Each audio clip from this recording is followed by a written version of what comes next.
Halo, kembali lagi dengan kami Java Football. Kali ini kami John dan Co akan ngosan ya. Ngosan kali ini kami akan membahas sepak bola seto, taktik seto. Nah, bagaimana ceritanya kok sepak bola seto, taktik seto ini?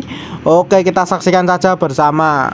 Nah, pertandingan kemarin cukup menguras hati para Sleman fans ya. Kekalahan PSS Sleman di kandang 3-1 atas Dewa United ini cukup miris bagi para Sleman fans. Mirisnya ini karena apa? Karena mungkin banyak yang sudah mulai mengkritisi taktiknya Seto, ataupun sepak bola cara bermainnya Seto, atau mungkin Seto sudah mentok sampai sini gaya permainannya, atau mungkin Seto sudah habis. Nah, banyak yang sudah mulai mengkritisi tentang itu. Jadi saya rasa sih ini akan memunculkan berbagai macam pendapat-pendapat dari netizen-netizen lainnya ya. Nah, kalau saya pribadi ini saya juga ingin membahas tentang pertandingan kemarin Seto saat melawan Dewa United. Wah, ini sangat terlihat sekali ya, jauh jomplang. Ibarat kata itu kualitas pelatih Dewa dan kualitas pelatihnya Seto itu jomplang sekali ya. Mungkin karena apa ya? Karena pengalaman, atau mungkin karena ya jam terbang atau strategi itu kalah jauh mungkin ya.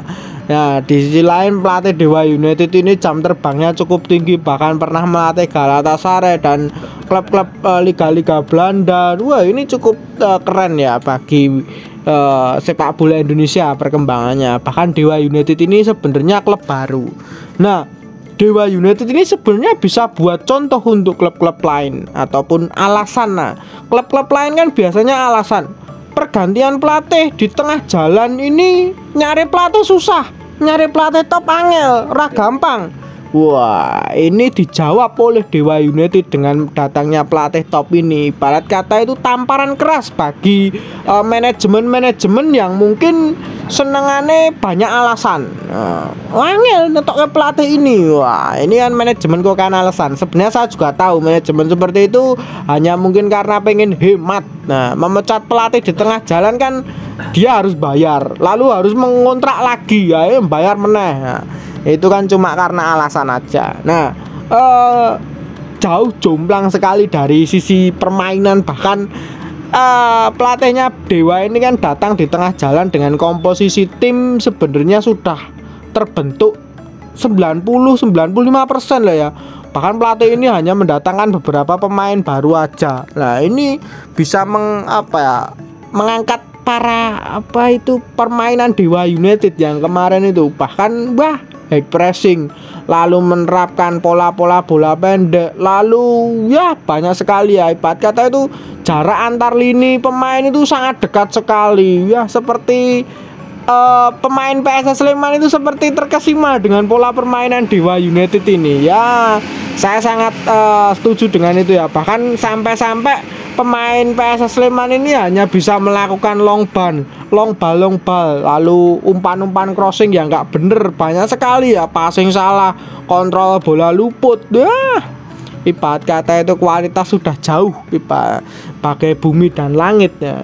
Menurut pendapatmu gimana ini Cuk tentang Coach Seto ini, dengan ya kualitasnya bisa dikatakan kalah lah ya dengan pelatih Dewa United ini? Sangat benar sekali jika memang banyak supporter atau banyak netizen Sleman mengkritik Seto. Coach Seto gak usah banyak alasan ini dan itu, salah, bener, gagal. Karena gimana? Karena yang dihadapi ini Dewa. Secara kualitas pemain sangat apple to apple. Nggak ada alasan lagi skuadnya lebih banyak dan bla bla bla, nggak bisa. Bahkan Coach Seto ini bisa memilih pemain sendiri, bisa mempersiapkan lebih lama, sedangkan pelatih Dewa ini tinggalannya Neil Maizar, nggak bisa seenaknya bisa memilih pemain ini dan itu. Bener-bener dia itu terima abrakane nggone Neil Maizar. Ini lebih sulit, tingkatannya lebih sulit daripada Coach Seto yang sudah bisa mempersiapkan dari musim awal, sudah transfer pemain dari awal, bahkan di putaran kedua bisa transfer lagi, sedang pelatih Dewa nggak bisa seenaknya. Jelas ini kesalahan Coach Seto. Dia harus bertanggung jawab besar terhadap kekalahan ini. luar biasa sih memang pelatih Dewa ini. Ini benar-benar membuktikan bahwa ya kuwi jam terbang itu nggak bohong, nggak bisa bohong. Nah, kita tahu bahwa pengalamannya John Alderweireld ini benar-benar luar biasa, pernah melatih Heerenveen Belanda, pernah melatih klub besar seperti Galatasaray, pernah melatih Schneider, Wesley Schneider, tahu sendiri kan, pernah melatih Lukas Podolski dan lain-lain. Itu luar biasa ini. Ketika dia dihadapi masalah yang sangat berat seperti Dewa, klub yang hampir degradasi, maksudnya papan bawah, terus nggak bisa memilih pemain, nggak bisa melakukan pramusim dan lain-lain, tapi bisa mengejutkan publik Indonesia. Luar biasa ini. Ini PSS Sleman bisa mengevaluasi situ nanti di akhir musim. Kalau dipecat sekarang ya nanggung sih, wis bacot apa ya, wis bacot mlaku pertandingan keloro ya, pecat ya mau pecat pertandingan keloro dek ingin apa-apa, tapi wis bacot mlaku pertandingan keloro tutup nganti akhir musim, yang penting ora degradasi wae. Karena kemungkinan nanti Liga 2 juga akan mulai bisik-bisik Liga 2 akan dimulai dan mungkin akan ada degradasi. Intinya Seto kudu iso nyelametke PSS Sleman saka degradasi. Wes kuwi cukup. Engko akhir musim saran saya ganti pelatih. Kalau bisa pelatih asing top. Jangan cuma asing. Asing-asingan ya engko kayak pelatih Persis Solo atau. Tapi kalau pelatih asing seperti ya Thomas Doll, selevel Thomas Doll, selevel John Alderweireld, seperti Bernardo Tavares, seperti Luis Milla, seperti Andre Gaspar dan lain-lain, itu luar biasa itu. Benar-benar jam terbangnya luar biasa, bisa memaksimalkan kapasitas pemainnya, bisa memperlihatkan permainan indah. Ya betul. Nah kalau saya sih pendapat saya juga seperti itu ya. Saya rasa mungkin Seto ini ya juga sudah mentok atau mungkin levelnya nggak sebanding ya, atau saya boleh bilang ya. Jadi agak memang kritikan ini memang agak mungkin tajam ya, atau mungkin pedes, tapi memang kenyataan fakta di lapangan terjadi seperti itu, bahkan kalah kualitas. Nah saya harap untuk putaran kedua, walaupun memang PSS Sleman ini masih terganggu terhadap finansial atau apalah, nah tapi setidaknya Coach Seto ini beberapa pemain juga dituruti loh pembeliannya, saya rasa seperti kemarin ya Yeven, seperti Cagas dan lain-lain. Atau mungkin apakah itu pilihan manajemen atau mungkin pilihan pelatih ya. Kalau sampai itu pilihan manajemen, berarti pelatih ini kan mudah sekali diintervensi. Intinya sih itu aja. Masa pelatih nggak punya apa ya pendirian, atau mungkin ibarat kata itu ya seperti harga diri lah, seperti bukan harga diri ya, jadi seperti apa ya, idealisme. Bisa dibilang idealisme. Nek kowe idealis, pemain dipilih, ketika pemain dipilih manajemen, wes langsung wae mundur atau mungkin komplain atau mungkin seperti apa itu. Jangan cuma diam, intinya sih itu.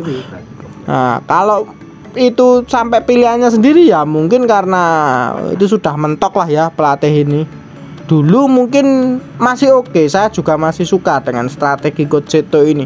Tapi setelah ini perkembangan zaman ini mungkin sangat pesat sekali ya.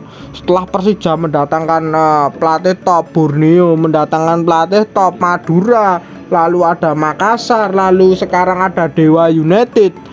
Ya saya rasa mungkin Indonesia memang harus berkembang, atau mungkin kalau nggak seperti pelatih-pelatih lokal nggak berkembang ya mungkin bisa jadi pelatih lokal ini cuma bisa sampai mentok Liga 2 itu, nggak bisa mentok sampai Liga 1 ya. Pelatih lokal memang harus segera upgrade lah ya ilmunya. Kalau nggak upgrade ya mungkin ya, tapi kalau dari segi pengalaman tetap nggak bisa lah ya, nggak bisa dibohongi. Kalau untuk pelatih-pelatih top Eropa itu pengalaman pasti mereka kenyang, tapi kalau untuk upgrade ilmu itu masih bisa. Pelatih lokal-lokal Indonesia ini masih bisa, asal mau. Jangan cuma stuck di situ-situ aja sepertinya.